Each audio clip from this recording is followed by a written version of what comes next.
Sup chummers, I'm Jinteki. Here we like to cover the niche, underrated, obscure, and forgotten. And today we're going to be taking a look at Shadowrun Returns. But before we do, I need you to understand something. Shadowrun is one of the coolest universes ever conceived that you've probably never heard of. And that makes me really sad.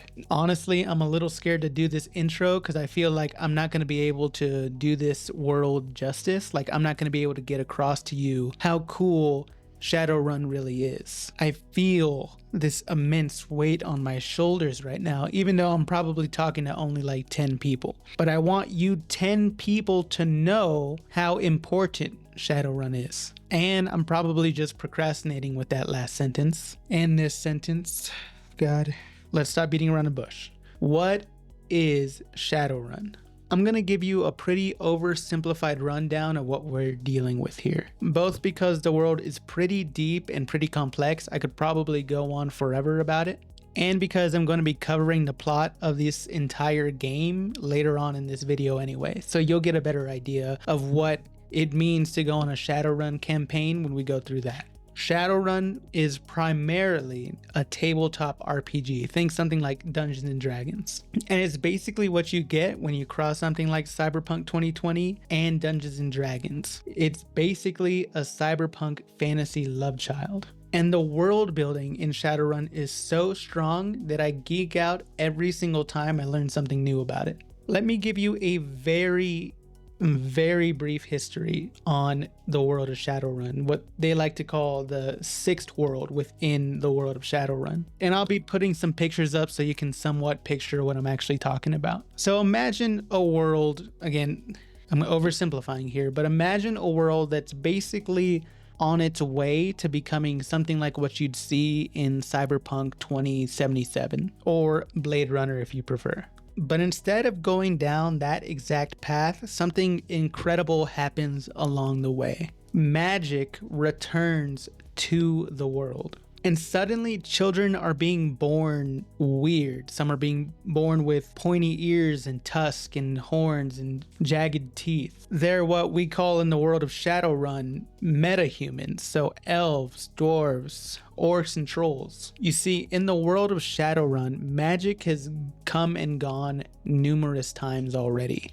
I think this is like the third time that magic is coming back, if I'm not mistaken. I might be mistaken about that. But the world that we are currently living right now, that's what the world of Shadowrun would call the fifth world. And then when magic comes back in, that's what they like to call the sixth world, or you could think of it like the sixth major era of humanity. So there was another era of magic before the fifth world called the fourth world. All right, see, I'm already starting to give too much detail. The key aspect of the sixth world is that magic had never returned to a world like what we see in Shadowrun, a world full of information and, the internet, cybernetics, computers. And so a lot of weird things are about to happen. Soon, people are going to start awakening with magical abilities. People are going to start awakening to become mages and shamans. Dragons will start appearing on the news to try to explain to everybody what's going on because they were a part of the previous worlds.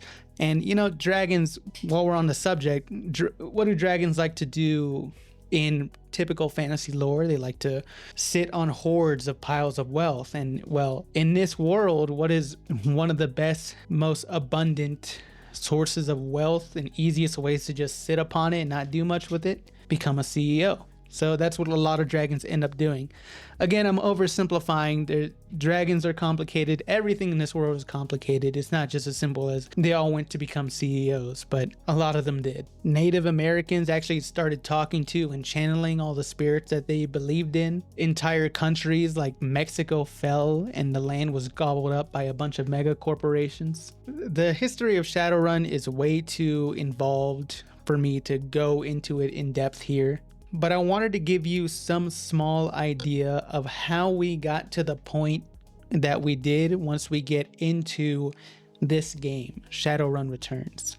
I want to give some context in order for you to understand this. Back between 2013 to 2015, a small studio called Harebrained Schemes created a trilogy of tactical role-playing games, starting with Shadowrun Returns. He'd go on to make two more. They would make Shadowrun Dragonfall and Shadowrun Hong Kong. This video will be primarily talking about the first game in the series. My feelings on the other two games are very different from my feelings on this one. I wanted to cover them in their own video together, and I kind of wanted to approach them differently. So without further ado, let's talk about Shadowrun Returns.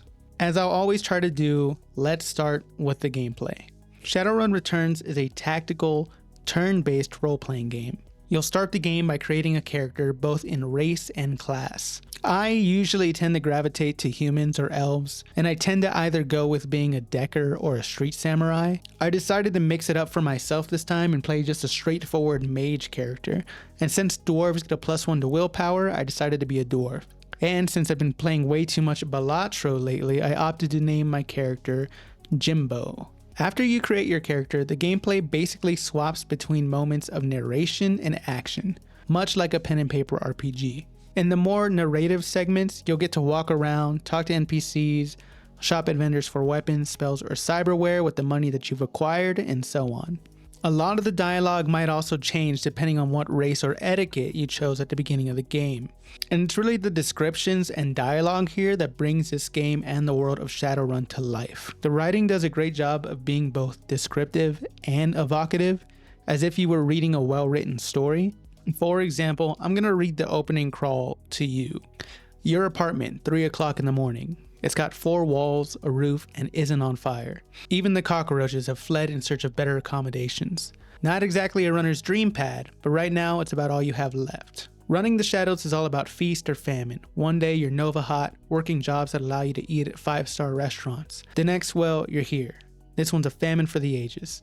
Slagging Fixer hasn't called, the money's running out, and then some. Sinless and free to starve in the cracks of a society run by megacorps who just want your nuend. Something needs to change, and soon. So a lot of the dialogue sounds very similar to that, and some of it's even more descriptive. The writing only gets better as the games go on, in my opinion. Now during combat, the game switches to becoming more tactical and turn-based. Again, much like a pen and paper RPG. Characters will have action points in combat, and you'll spend these action points to move them and attack. During combat, you'll be able to hide behind cover and might even get a few other options depending on your class. For example, because I was a mage, I was able to see magical ley lines that would boost my chances to hit if I stood on them. Attacks are basically a dice roll that determine whether or not you hit and also for how much you hit for. You can also spend karma points, which you get during the campaign, to upgrade your character. And that's pretty much the gist of it. Now, I'm gonna be honest with you guys. Later on in this video, I'm going to spoil the entire story of the game for you. And the reason for that is, well, I don't think the gameplay is bad per se, but I don't know if I ever would have gotten through the whole game had it not been a Shadowrun game. I'm not even sure if I would have picked it up in the first place.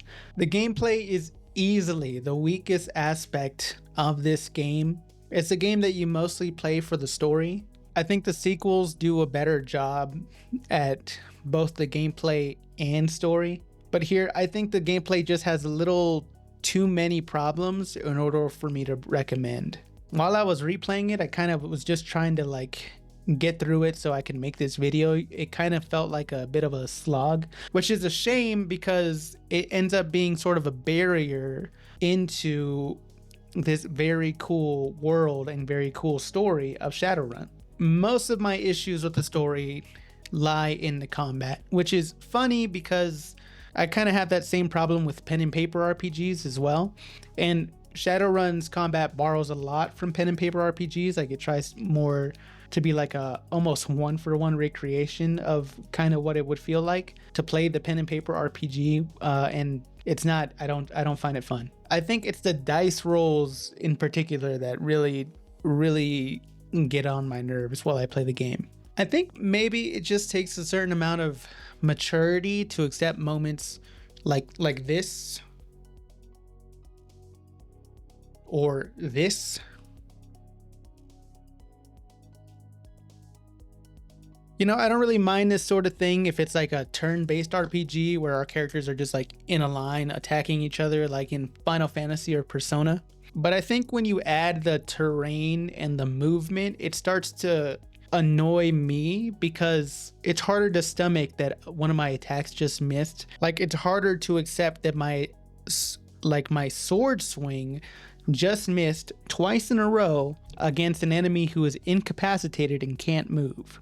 Like, I can see them. I can see that they're right in front of me. It feels yet a little more annoying when you have to wait for all these animations to finish up before you can do something. Like, I just want to click to shoot on someone, but I click, wait like 3 or 4 seconds for the animation to happen, miss, click again, wait 3 or 4 seconds for the animation to happen. You can have like 4 characters at a time, and towards the end of the game, they each have like 3 action points. So you're waiting, like, you're doing that 12 times basically during combat for each turn. So that can get pretty annoying.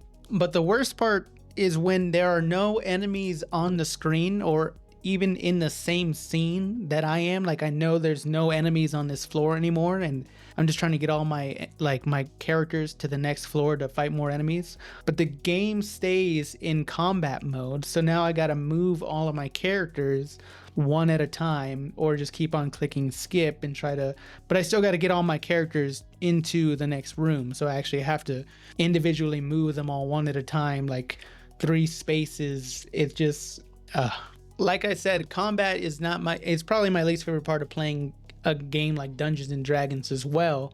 But at least then you're still role playing, you're still imagining, stuff isn't so strict, and you're getting to roll the dice yourself, so at least you have all that. And I think even without all that stuff, like, I think the other 2 games do a better job at like fixing some of those problems, if I recall. It's been a while.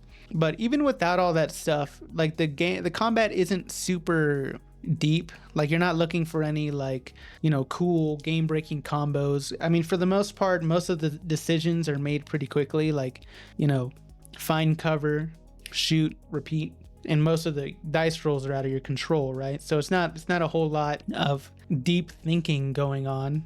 Just like a pen and paper RPG, my favorite parts of the game were actually the stuff outside of combat, where you're, talking to people, learning more about the world, exploring some. The game is admittedly a little linear as well, though, so there's not a whole lot of reason to replay it once you played it once. And so overall, the gameplay just feels kind of like a means to an end in order to tell the story. And that's a shame, because again, it's sort of feeling just like a barrier to getting people into the story, which is a little bit of a shame. But that's where I come in. This is the part of the video that I'm most excited for, because this will really let you see what a Shadowrun campaign is like. If the gameplay looks fun to you, I don't think, playing the game through yourself is a bad idea. So if you want to skip ahead and not let the game be spoiled for you, you want to go find out for yourself, go ahead and go to the timestamp. But otherwise, let me let you in on the story to Shadowrun Returns. All right, so I already let you in on that opening crawl earlier. So our story begins with our player character down on their luck. No jobs, no money rolling in, rent due next week, you know the drill. And so when an old Shadowrunning buddy named Sam Watts gives you a call offering up a job, you're not in much of a position to decline. But pretty quickly into the conversation, we learn that the call is just a pre-recorded message. Sam calls to reveal that he's dead, and that he has had a dead man's switch installed in his head to call your character. He says he has a 100,000 Nguyen life insurance policy ready to go, so long as you find out how he died. Apparently, having had little success in life and realizing he's made a lot of mistakes, he just wants the last say in life. A reason to believe he actually mattered and sucked air for any reason. And that's where you come in. At this point in the story, I decided my character respected Sam enough to be interested in the job, but was mostly just concerned with getting the money. And so we make our way to Seattle, one of the most major cities of the Sixth World. Here in Seattle, just about every major corporation has a serious presence. And when they have beef, it usually begins here, making it a prime location for shadowrunning. You head to the morgue where Sam's body is being autopsied and are greeted by a friendly dwarf named Dresden, who informs us that Sam is the second of 3 victims to the new local killer dubbed the Emerald City Ripper. Just like Jack, this Ripper likes to make out with the body parts of his victims. Sam's liver has been taken, while another victim's heart and another's spleen has also been nicked. When a troll detective named McCluskey comes walking in asking about the case, you learn a few things, including the seemingly inconspicuous detail that Sam's mother has, according to official records, committed suicide a little while ago. After asking where the murder took place, Dresden introduces you to another friendly Shadowrunner and ex-drinking buddy of Sam, Jake Armitage. Now, fun fact, there was an old Shadowrun game on the SNES, and Jake happened to be our protagonist then, so this is a cameo. After helping him take out some local Halloweeners, one of the more prominent gangs in Seattle, you find the site of the murder and part ways. At the site, you find a receipt to a local bar down the street that Jake had already mentioned a couple times, and you find the name of a bartender named Coyote on receipt. Once you head to the bar, Coyote is nowhere to be found, but you do find an elf working the bar named Cherry Bomb, and I always thought her description was great, so I'm just going to read it verbatim. The bartender is a striking elf sporting a perfectly toned body, perfectly pouty lips, and perfectly tapered ears. Eyes harmonize, save me and take me in equal measure, hitting just the right notes for the maximum extraction of tips. She gets on her toes to look over the bar at you and smiles big. I appreciated that the game remembered that I was a dwarf. You know, it's just a telling aspect of the Shadowrun world that elves make great faces, great communicators, because they're all very attractive, and they of course also make great bartenders and, well, strippers. After I inquired about Coyote, she and another guy named Shane tried to have a discreet but intense conversation. The guy was warning her to skip town before the Ripper got to her, like it likely did to Coyote and Sam. He also mentions seeking safety in an organization called the Universal Brotherhood, what seems to be a religious organization that requires exorbitant fees to participate in, something akin to a futuristic Scientology, taking in those who are down on their luck and with nowhere else to go. Cherry Bomb leads you to the head of the union, a lovely woman by the name of Mrs. Kubota, and out of worry for Coyote's well-being, she allows you to search through Coyote's room to find where she might be. After some epic futuristic hacking, you find out that she's supposed to have a date with some guy named Paco soon. And so we head to where the date is supposed to take place. It's there that we run into Paco, another ganger who's trying to act tough but is clearly looking for someone. After telling him that Coyote has been missing for 2 days, the tough guy demeanor vanishes and he starts freaking out. He has an idea of where Coyote must have gone. On a run to a childhood hellhome looking to get some revenge on the landlord. He thinks the run must have gone south. On the way to rescuing her, however, we run into another Ripper crime scene. This kill was fresh, with the victim's eyes having been surgically removed from their sockets. Not much else notable happens at this crime scene, except that we run into some mysterious and particularly ugly looking elf, and ugly elves are very unusual in the world of Shadowrun. He was also asking where the body of this woman might end up being taken, so you know that's pretty suspicious. We move on and embark on a rescue mission into a rundown building full of BTL addicts. BTLs are better than life chips and are a seriously addictive full dive experience akin to a drug that causes the deaths of thousands upon thousands of people year after year. Eventually we rescue Coyote.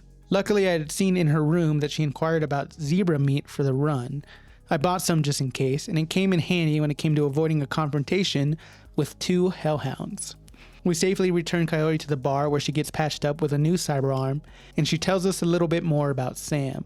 The most useful information was letting us know that Sam had been talking about his mother and that he had bunked in the underground of the bar a few times. I found a photo of a 14-year-old Sam who appears to be with his twin sister, Jessica. We pocket the photo and ask Coyote about it, but she didn't have much else to tell.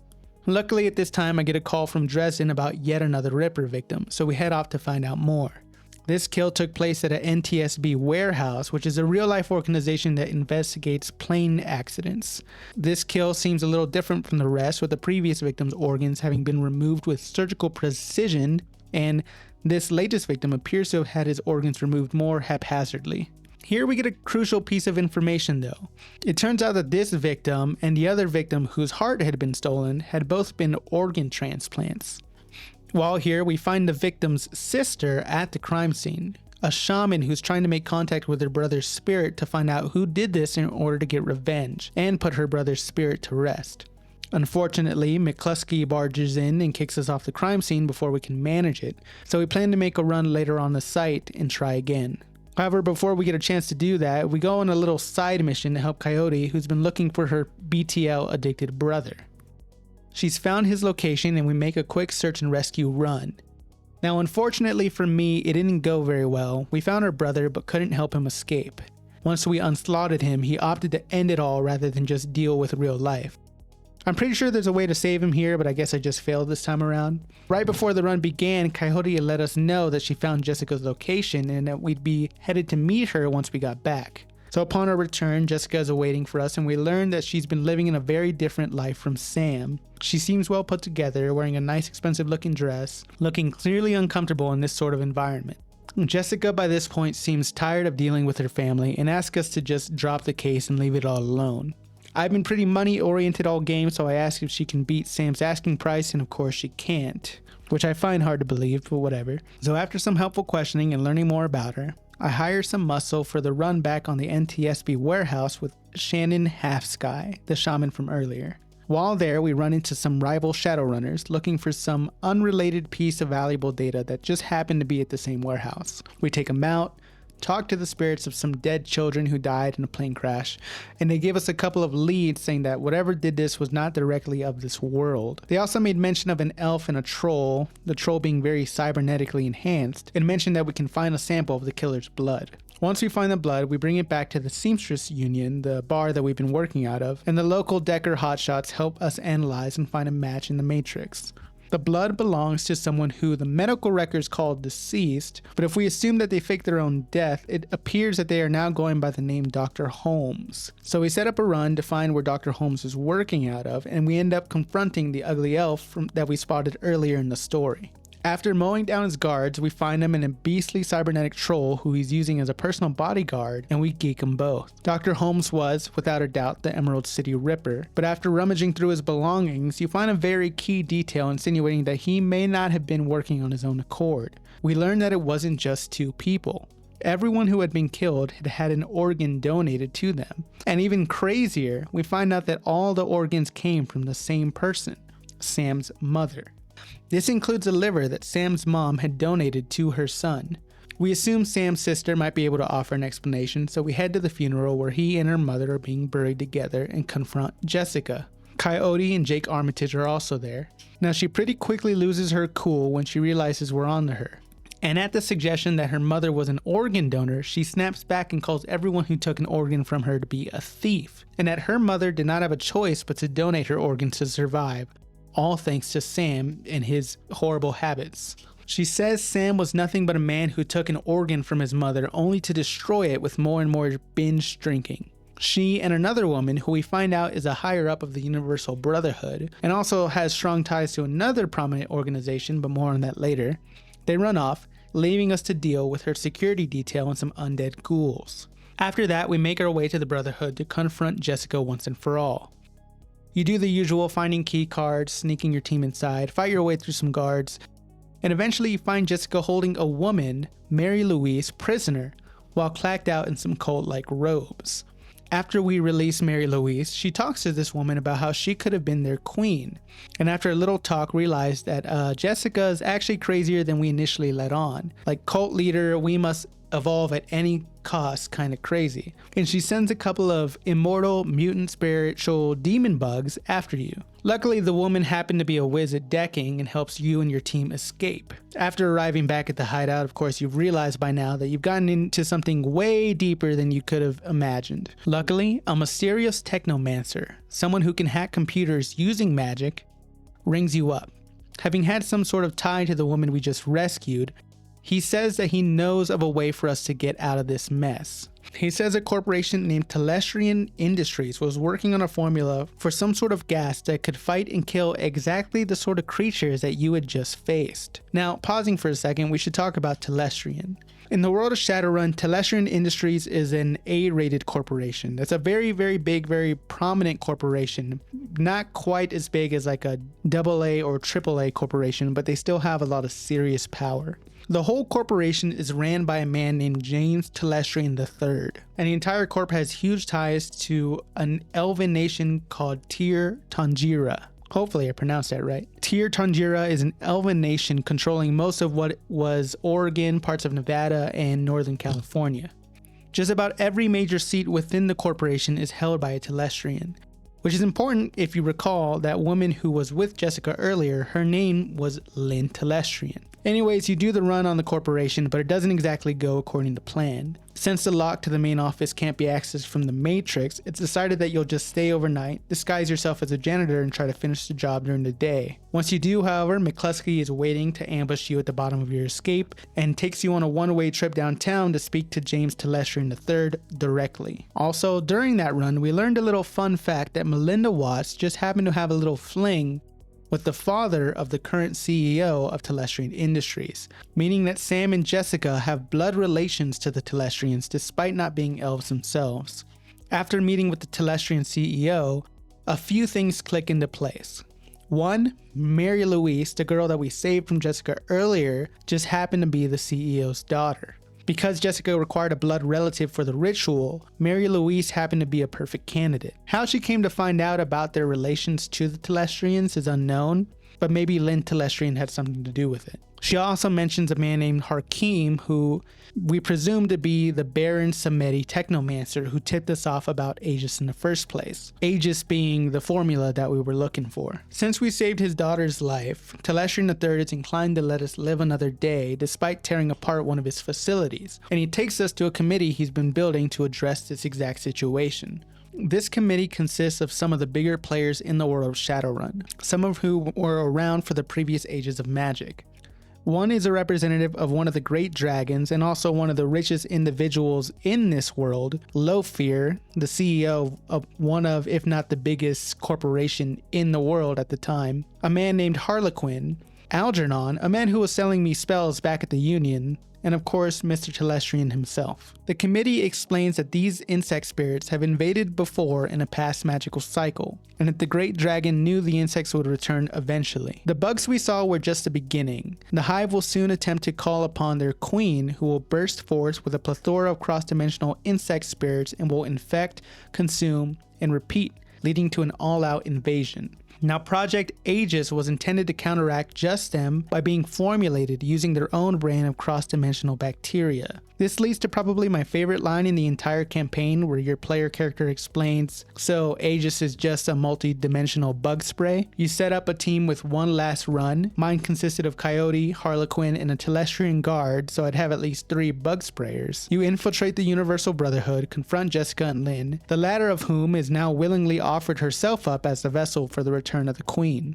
You stop the ritual, confront Jessica one last time, and you get to decide whether to let some immortal demon bugs eat Jessica, or whether you'll kill her yourself, or if you'll just capture her and turn her in instead. After the mission, I had one last conversation with Telestrian III and asked for a lot of money, naturally. I got a cool 100,000 UN, funnily enough, the amount Sam was said to give me here in a minute. After I talked to Dresden, I call up the lawyer who was meant to give me the money. He's no longer in the suit and he's now sporting a not so classy face tattoo. He turns me to a second video of Sam giving a heartfelt thank you. And then Sam gives an admission that there was never any money. He told me to never trust a dead man. The final screen gives this after blurb of how the events of the Sixth World have been changed forever. The Emerald City Ripper killings are sensationalized for several weeks. Lurid reports focus on the killer masquerading as the administrator of Mercy Mental Hospital. Soon after, pop singer Maria Mercurial is cast as the lead in Dr. Ripper, a trivid thriller about a reporter who gets undercover as a mental patient to uncover a serial killer. Seattle Newsnet reports a shootout at a chapter house of the Universal Brotherhood. Witnesses claim that a gang of religious fanatics stormed the building for unknown reasons, but committed suicide before they could be captured. All mention of insect spirits, James Telestrian III, or Shadowrunners are kept out of the news. 1 year later, the city of Chicago declares a quarantine area between Lake Michigan and the Des Plaines River. Officially, the Chicago Containment Zone is established to fight an outbreak of an infectious virus, but an infection of insect spirits is suspected by those who know. A mature form of Project Aegis, called Fabs 3, is eventually deployed to remove the bug threat from Chicago. The Watts family name has since been lost to the shadows. Hopefully now you have a pretty good idea of what the world of Shadowrun is like and what makes it so cool. To me, Shadowrun is the embodiment of this manifesto by one of my favorite creators ever, Shinichiro Watanabe. He's a guy who made Cowboy Bebop and Samurai Champloo, Space Dandy, and in his manifesto he talks about creating new dreams and films by blending traditional styles, and the new work will become a genre unto itself. Shadowrun is this beautiful mix of fantasy and cyberpunk, and it's blended so well. I could go on about it forever, but you know, again, hopefully by now you have an idea for yourself. So, and what's neat is that this story ends up becoming like a pretty big event in the world of Shadowrun, because the Universal Brotherhood had chapters all across the world in a lot of major cities. Now, I feel like the writing only gets stronger in the next two games, so I'm not going to spoil those games for you as well. All right, so we're just about ready to wrap up my thoughts on the game, but real quick, let me talk about the graphics and the music real quick. Okay, on the graphics. Okay, so the environments, the orthographic hand-drawn environments, I think they look fine, they look good. There's not a whole lot of environments that like, you know, pop out to me or anything, but they do a fine enough job of like making you feel like, hey, you're here, this is where you are. I think it's the environments coupled with the descriptions that really immerses you, but I feel like without those descriptions it wouldn't be nearly as powerful. The character models are hideous, and I don't know why. I don't know why they made them so hideous. A lot of the character models don't even look like the character portraits that they're supposed to represent, which is a shame, because the character portraits I think look really good, like really, really good. I think the art in the character portraits, and the art for the most part, is just amazing. The music is also fine. I feel like, I don't know why, I feel like when it comes to cyberpunk stuff, like the music always does a pretty good job of getting you into that mood, that cyberpunk mood, but there's almost never like a song that like really sticks with you. I'm not sure why, but the music does a fine enough job. It's very atmospheric, and actually I do like the music that plays during the final boss. I'm gonna play that for you here right now.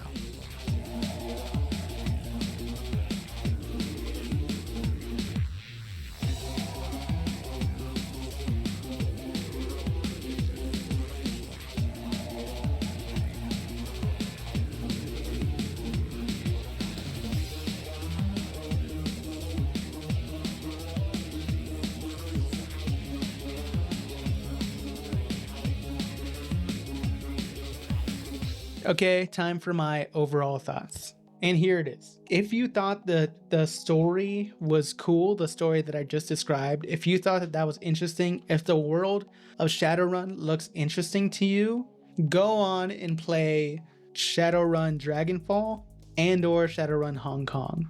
Both have better gameplay, quality of life features, and better writing than Shadowrun Returns. Go ahead and go learn more about this world. Shadowrun Returns is a good starting point, but I think it has just a little too many problems that it just doesn't feel super great to play. And if you chose to sit through the story portion, then you're really not going to get much out of it playing through the story yourself. I mean, there are some small details that I had to leave out, of course, but you're not going to get a whole lot out of it. If you chose to skip that part, well then yeah, maybe consider playing the game for yourself. Also, if you like pen and paper RPGs, then go ahead and take a look at the Shadowrun RPGs. I feel like the world of pen and paper RPGs could probably use more Shadowrun players. Now, you'll probably have to go online to find out which one is like worth it. I believe that the Seattle and Berlin editions of the newest edition are the ones to get, but I'm not 100%. I see a lot of infighting within the Shadowrun community about which edition's best. Do your own research. I can't help you there. All right, and that's it. On top of doing the videos for the other two games, I do want to make a video covering Battletech, which is another world that they do, and they have their own game for that as well. I want to check that out eventually, so look forward to that. This is Jinteki, signing out.